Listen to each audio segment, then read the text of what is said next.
Warning: Bitag Live Morning caters to mature audiences. Topics discussed are particularly on hot, timely, current issues purposely intended for Filipino viewers and listeners worldwide.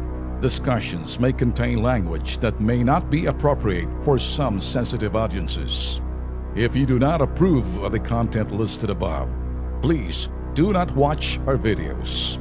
If you wish to continue, we strongly advise that you proceed with caution. Viewer maturity is advised.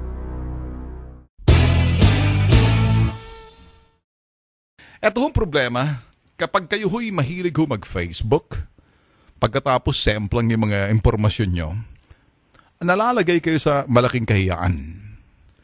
Kasi kung minsan nauunang inyong mga bibig kaysa doon sa mga circumstansya o mga pangyayari na hindi nyo inantay, nauna kasing bibig ninyo. Yan ho ang Vice President na si Leni Robredo, may diarrhea rin sa bibig. Why did I say that? Can you imagine si President Duterte, mga boss? Ito, naalaman ho natin to, no? Not because I'm a brother of the Secretary of Tourism, not in defense of Juan de Teo. I'm only stating the fact na kahit na ho si President Digong, kasi ho yung ticket ho dyan, manggagaling pa ho yan sa MOA. Dumating na ho kay President Duterte ticket, the same thing, at the same time na pagdating din ho sa ticket ho ni Robredo.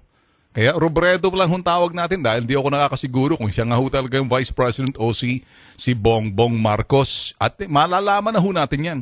Ang problema ho rito kay Robredo, nauna pa hong kanyang bibig na magkakyaw-kyaw na parang hindi daw siya imbitado.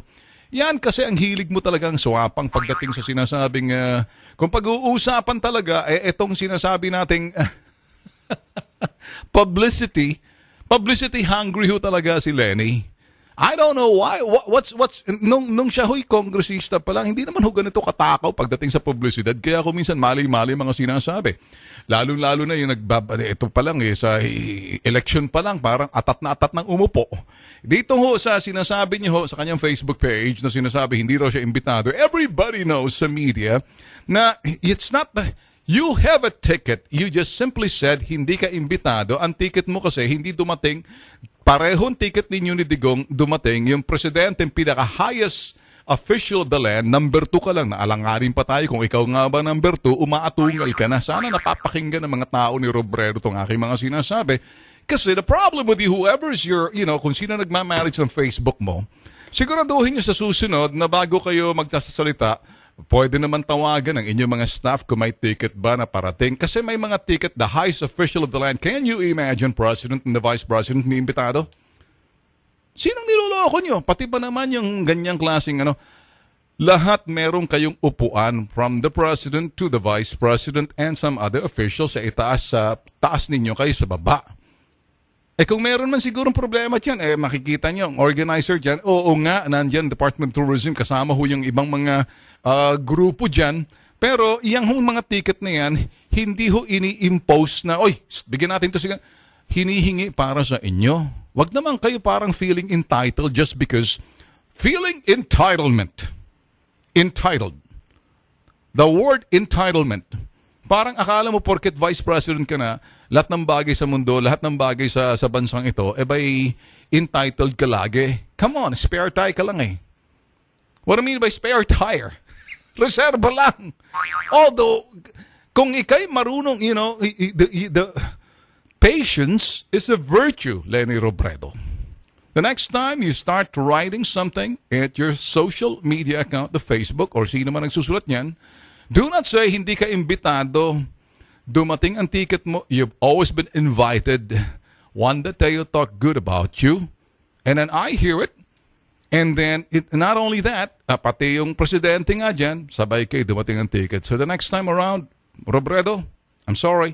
I'm not so sure kung sasabihin ko. I'm not being disrespectful.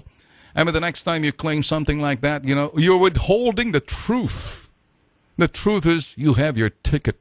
And you were given. Everybody in the media knows that.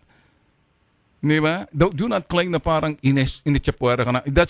You always want to portray underdog. You always want to be out there na parang binibenta mo sarili mo, parang nandoon ka lagi sa limelight. The fact is, come on. You're just gonna be another commodity Nanawa na yung mga tao tulad kay Trillanes. Sawa na. Pag nagsasalita si Trillanes, ala na. Pag nagsalita si Laila de Lima, wala na rin. Ikaw, Lenny, malapit ka nang umabot sa estado nila. Anyway, next time, you guys like the boy who cried wolf, nobody would listen to you anymore because the next time, you lost your credibility.